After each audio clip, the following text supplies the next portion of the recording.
KaraokeBooks. Gulliver's Travels. Written by Jonathan Swift. Audiobook. Part 2, Chapter 3. The author sent for to court. The queen buys him of his master the farmer, and presents him to the king. He disputes with his Majesty's great scholars. An apartment at court provided for the author. He is in high favor with the queen. He stands up for the honor of his own country. His quarrels with the queen's dwarf. The frequent labors I underwent every day, made, in a few weeks, a very considerable change in my health. The more my master got by me, the more insatiable he grew. I had quite lost my stomach, and was almost reduced to a skeleton. The farmer observed it, and concluding I must soon die, resolved to make as good a hand of me as he could. While he was thus reasoning and resolving with himself, a sardral, or gentleman usher, came from court, commanding my master to carry me immediately thither for the diversion of the queen and her ladies. Some of the latter had already been to see me, and reported strange things of my beauty, behavior, and good sense. Her Majesty, and those who attended her, were beyond measure delighted with my demeanor. I fell on my knees, and begged the honor of kissing her imperial foot.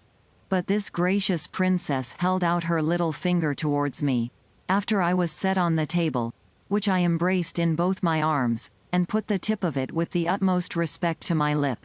She made me some general questions about my country and my travels, which I answered as distinctly, and in as few words as I could.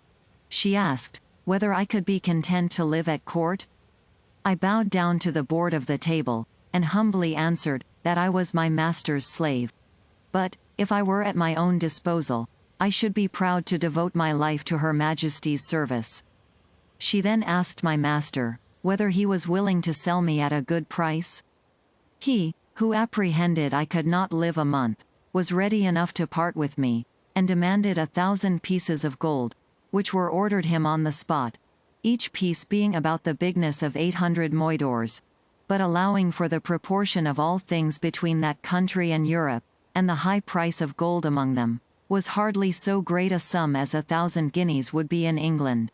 I then said to the queen, since I was now Her Majesty's most humble creature and vassal, I must beg the favor, that Glumdalclitch, who had always tended me with so much care and kindness, and understood to do it so well, might be admitted into her service, and continue to be my nurse and instructor. Her Majesty agreed to my petition, and easily got the farmer's consent, who was glad enough to have his daughter preferred at court, and the poor girl herself was not able to hide her joy. My late master withdrew, bidding me farewell, and saying he had left me in a good service, to which I replied not a word, only making him a slight bow. The queen observed my coldness, and, when the farmer was gone out of the apartment, asked me the reason. I made bold to tell Her Majesty, that I owed no other obligation to my late master, than his not dashing out the brains of a poor harmless creature, found by chance in his fields, which obligation was amply recompensed, by the gain he had made in showing me through half the kingdom, and the price he had now sold me for. That the life I had since led was laborious enough to kill an animal of 10 times my strength. That my health was much impaired, by the continual drudgery of entertaining the rabble every hour of the day, and that, if my master had not thought my life in danger, Her Majesty would not have got so cheap a bargain. But as I was out of all fear of being ill-treated under the protection of so great and good an empress, the ornament of nature, the darling of the world, the delight of her subjects, the phoenix of the creation, so I hoped my late master's apprehensions would appear to be groundless. For I already found my spirits revive, by the influence of her most august presence. This was the sum of my speech, delivered with great improprieties and hesitation. The latter part was altogether framed in the style peculiar to that people, whereof I learned some phrases from Glumdalclitch, while she was carrying me to court. The queen, giving great allowance for my defectiveness in speaking, was, however, surprised at so much wit and good sense in so diminutive an animal.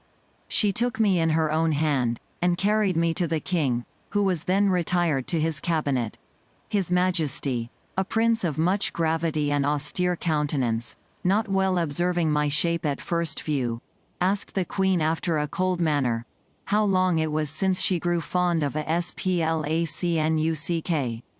For such it seems he took me to be, as I lay upon my breast in Her Majesty's right hand.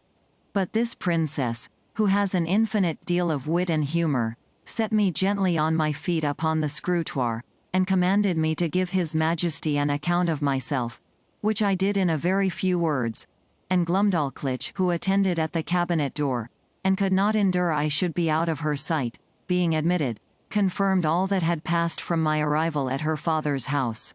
The king, although he be as learned a person as any in his dominions, had been educated in the study of philosophy, and particularly mathematics. Yet when he observed my shape exactly, and saw me walk erect, before I began to speak, conceived I might be a piece of clockwork, which is in that country arrived to a very great perfection, contrived by some ingenious artist. But when he heard my voice, and found what I delivered to be regular and rational, he could not conceal his astonishment. He was by no means satisfied with the relation I gave him of the manner I came into his kingdom, but thought it a story concerted between Glumdalclitch and her father, who had taught me a set of words to make me sell at a better price. Upon this imagination, he put several other questions to me, and still received rational answers, no otherwise defective than by a foreign accent, and an imperfect knowledge in the language, with some rustic phrases which I had learned at the farmer's house, and did not suit the polite style of a court. His Majesty sent for 3 great scholars, who were then in their weekly waiting, according to the custom in that country. These gentlemen, after they had a while examined my shape with much nicety, were of different opinions concerning me. They all agreed that I could not be produced according to the regular laws of nature, because I was not framed with a capacity of preserving my life, either by swiftness, or climbing of trees, or digging holes in the earth. They observed by my teeth, which they viewed with great exactness, that I was a carnivorous animal, yet most quadrupeds being an overmatch for me, and field mice, with some others, too nimble, they could not imagine how I should be able to support myself, unless I fed upon snails and other insects, which they offered, by many learned arguments, to evince that I could not possibly do. One of these virtuosi seemed to think that I might be an embryo, or abortive birth. But this opinion was rejected by the other 2, who observed my limbs to be perfect and finished, and that I had lived several years, as it was manifest from my beard, the stumps whereof they plainly discovered through a magnifying glass. They would not allow me to be a dwarf, because my littleness was beyond all degrees of comparison. For the Queen's favorite dwarf, the smallest ever known in that kingdom, was near 30 feet high. After much debate, they concluded unanimously that I was only relplumscalcath, which is interpreted literally lusus natura. A determination exactly agreeable to the modern philosophy of Europe, whose professors, disdaining the old evasion of occult causes, whereby the followers of Aristotle endeavored in vain to disguise their ignorance, have invented this wonderful solution of all difficulties, to the unspeakable advancement of human knowledge. After this decisive conclusion, I entreated to be heard a word or 2. I applied myself to the king, and assured His Majesty that I came from a country which abounded with several millions of both sexes, and of my own stature, where the animals, trees, and houses, were all in proportion, and where, by consequence, I might be as able to defend myself, and to find sustenance, as any of His Majesty's subjects could do here, which I took for a full answer to those gentlemen's arguments. To this they only replied with a smile of contempt, saying, that the farmer had instructed me very well in my lesson. The king, who had a much better understanding, dismissing his learned men, sent for the farmer, who by good fortune was not yet gone out of town. Having therefore first examined him privately, and then confronted him with me and the young girl, His Majesty began to think that what we told him might possibly be true. He desired the Queen to order that a particular care should be taken of me, and was of opinion that Glumdalclitch should still continue in her office of tending me, because he observed we had a great affection for each other. A convenient apartment was provided for her at court. She had a sort of governess appointed to take care of her education, a maid to dress her, and 2 other servants for menial offices, but the care of me was wholly appropriated to herself. The Queen commanded her own cabinet maker to contrive a box that might serve me for a bedchamber, after the model that Glumdalclitch and I should agree upon. This man was a most ingenious artist, and according to my direction, in 3 weeks finished for me a wooden chamber of 16 feet square, and 12 high, with sash windows, a door, and 2 closets, like a London bedchamber. The board, that made the ceiling, was to be lifted up and down by 2 hinges, to put in a bed ready furnished by Her Majesty's upholsterer, which Glumdalclitch took out every day to air, made it with her own hands, and letting it down at night, locked up the roof over me. A nice workman, who was famous for little curiosities, undertook to make me 2 chairs, with backs and frames, of a substance not unlike ivory, and 2 tables, with a cabinet to put my things in. The room was quilted on all sides, as well as the floor and the ceiling, to prevent any accident from the carelessness of those who carried me, and to break the force of a jolt, when I went in a coach. I desired a lock for my door, to prevent rats and mice from coming in. The smith, after several attempts, made the smallest that ever was seen among them, for I have known a larger at the gate of a gentleman's house in England. I made a shift to keep the key in a pocket of my own, fearing Glumdalclitch might lose it. The Queen likewise ordered the thinnest silks that could be gotten, to make me clothes, not much thicker than an English blanket, very cumbersome till I was accustomed to them. They were after the fashion of the kingdom, partly resembling the Persian, and partly the Chinese, and are a very grave and decent habit. The Queen became so fond of my company, that she could not dine without me. I had a table placed upon the same at which Her Majesty ate, just at her left elbow, and a chair to sit on. Glumdalclitch stood on a stool on the floor near my table, to assist and take care of me.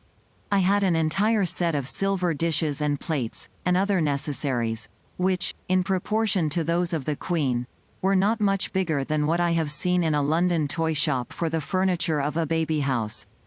These my little nurse kept in her pocket in a silver box, and gave me at meals as I wanted them, always cleaning them herself. No person dined with the Queen but the 2 princesses royal, the eldest 16 years old, and the younger at that time 13 and a month. Her Majesty used to put a bit of meat upon one of my dishes, out of which I carved for myself, and her diversion was to see me eat in miniature. For the Queen, who had indeed but a weak stomach, took up, at one mouthful, as much as a dozen English farmers could eat at a meal, which to me was for some time a very nauseous sight. She would crunch the wing of a lark, bones and all, between her teeth, although it were 9 times as large as that of a full-grown turkey, and put a bit of bread into her mouth as big as 2 12-penny loaves. She drank out of a golden cup, above a hogshead at a draught. Her knives were twice as long as a scythe, set straight upon the handle. The spoons, forks, and other instruments, were all in the same proportion. I remember when Glumdalclitch carried me, out of curiosity, to see some of the tables at court, where 10 or a dozen of those enormous knives and forks were lifted up together. I thought I had never till then beheld so terrible a sight. It is the custom, that every Wednesday, which, as I have observed, is their Sabbath, the King and Queen, with the royal issue of both sexes, dine together in the apartment of His Majesty, to whom I was now become a great favorite, and at these times, my little chair and table were placed at his left hand, before one of the salt cellars. This prince took a pleasure in conversing with me, inquiring into the manners, religion, laws, government, and learning of Europe, wherein I gave him the best account I was able. His apprehension was so clear, and his judgment so exact, that he made very wise reflections and observations upon all I said.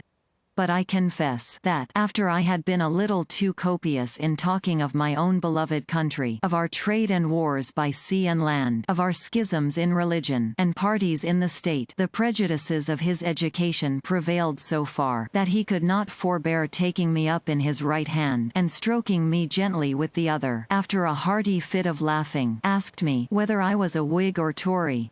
Then turning to his first minister, who waited behind him with a white staff, near as tall as the mainmast of the royal sovereign, he observed, how contemptible a thing was human grandeur, which could be mimicked by such diminutive insects as I. And yet, says he, I dare engage these creatures have their titles and distinctions of honor. They contrive little nests and burrows, that they call houses and cities. They make a figure in dress and equipage. They love, they fight, they dispute, they cheat, they betray. And thus he continued on, while my color came and went several times, with indignation, to hear our noble country, the mistress of arts and arms, the scourge of France, the arbitress of Europe, the seat of virtue, piety, honor, and truth, the pride and envy of the world. But as I was not in a condition to resent injuries, so upon mature thoughts I began to doubt whether I was injured or no. For, after having been accustomed several months to the sight and converse of this people, and observed every object upon which I cast mine eyes to be of proportionable magnitude, the horror I had at first conceived from their bulk and aspect was so far worn off, that if I had then beheld a company of English lords and ladies in their finery and birthday clothes, acting their several parts in the most courtly manner of strutting, and bowing, and prating, to say the truth, I should have been strongly tempted to laugh as much at them as the king and his grandees did at me. Neither, indeed, could I forbear smiling at myself, when the Queen used to place me upon her hand towards a looking-glass, by which both our persons appeared before me in full view together, and there could be nothing more ridiculous than the comparison, so that I really began to imagine myself dwindled many degrees below my usual size. Nothing angered and mortified me so much as the Queen's dwarf, who being of the lowest stature that was ever in that country, for I verily think he was not full 30 feet high, became so insolent at seeing a creature so much beneath him, that he would always affect to swagger and look big as he passed by me in the Queen's antechamber, while I was standing on some table talking with the lords or ladies of the court, and he seldom failed of a smart word or two upon my littleness, against which I could only revenge myself by calling him brother, challenging him to wrestle, and such repartees as are usually in the mouths of court pages. One day, at dinner, this malicious little cub was so nettled with something I had said to him, that, raising himself upon the frame of Her Majesty's chair, he took me up by the middle, as I was sitting down, not thinking any harm, and let me drop into a large silver bowl of cream, and then ran away as fast as he could. I fell over head and ears, and, if I had not been a good swimmer, it might have gone very hard with me, for Glumdalclitch in that instant happened to be at the other end of the room, and the Queen was in such a fright, that she wanted presence of mind to assist me. But my little nurse ran to my relief, and took me out, after I had swallowed above a quart of cream. I was put to bed. However, I received no other damage than the loss of a suit of clothes, which was utterly spoiled. The dwarf was soundly whipped, and as a farther punishment, forced to drink up the bowl of cream into which he had thrown me. Neither was he ever restored to favor, for soon after the Queen bestowed him on a lady of high quality, so that I saw him no more, to my very great satisfaction, for I could not tell to what extremities such a malicious urchin might have carried his resentment. He had before served me a scurvy trick, which set the Queen a-laughing, although at the same time she was heartily vexed, and would have immediately cashiered him, if I had not been so generous as to intercede. Her Majesty had taken a marrow bone upon her plate, and, after knocking out the marrow, placed the bone again in the dish erect, as it stood before. The dwarf, watching his opportunity, while Glumdalclitch was gone to the sideboard, mounted the stool that she stood on to take care of me at meals, took me up in both hands, and squeezing my legs together, wedged them into the marrow bone above my waist, where I stuck for some time, and made a very ridiculous figure. I believe it was near a minute before anyone knew what was become of me, for I thought it below me to cry out. But, as princes seldom get their meat hot, my legs were not scalded, only my stockings and breeches in a sad condition. The dwarf, at my entreaty, had no other punishment than a sound whipping. I was frequently rallied by the queen upon account of my fearfulness, and she used to ask me whether the people of my country were as great cowards as myself. The occasion was this. The kingdom is much pestered with flies in summer, and these odious insects, each of them as big as a Dunstable lark, hardly gave me any rest while I sat at dinner, with their continual humming and buzzing about mine ears. They would sometimes alight upon my victuals, and leave their loathsome excrement, or spawn behind, which to me was very visible, though not to the natives of that country, whose large optics were not so acute as mine, in viewing smaller objects. Sometimes they would fix upon my nose, or forehead, where they stung me to the quick, smelling very offensively, and I could easily trace that viscous matter, which, our naturalists tell us, enables those creatures to walk with their feet upwards upon a ceiling. I had much ado to defend myself against these detestable animals, and could not forbear starting when they came on my face. It was the common practice of the dwarf, to catch a number of these insects in his hand, as schoolboys do among us, and let them out suddenly under my nose, on purpose to frighten me, and divert the queen. My remedy was to cut them in pieces with my knife, as they flew in the air, wherein my dexterity was much admired. I remember, one morning, when Glumdalclitch had set me in a box upon a window, as she usually did in fair days to give me air, for I durst not venture to let the box be hung on a nail out of the window, as we do with cages in England. After I had lifted up one of my sashes, and sat down at my table to eat a piece of sweet cake for my breakfast, above 20 wasps, allured by the smell, came flying into the room, humming louder than the drones of as many bagpipes. Some of them seized my cake, and carried it piecemeal away. Others flew about my head and face, confounding me with the noise, and putting me in the utmost terror of their stings.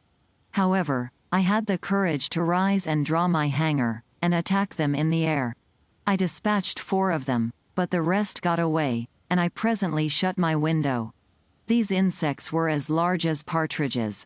I took out their stings, found them 1.5 inches long, and as sharp as needles. I carefully preserved them all, and having since shown them, with some other curiosities, in several parts of Europe, upon my return to England I gave 3 of them to Gresham College, and kept the 4th for myself. KaraokeBooks.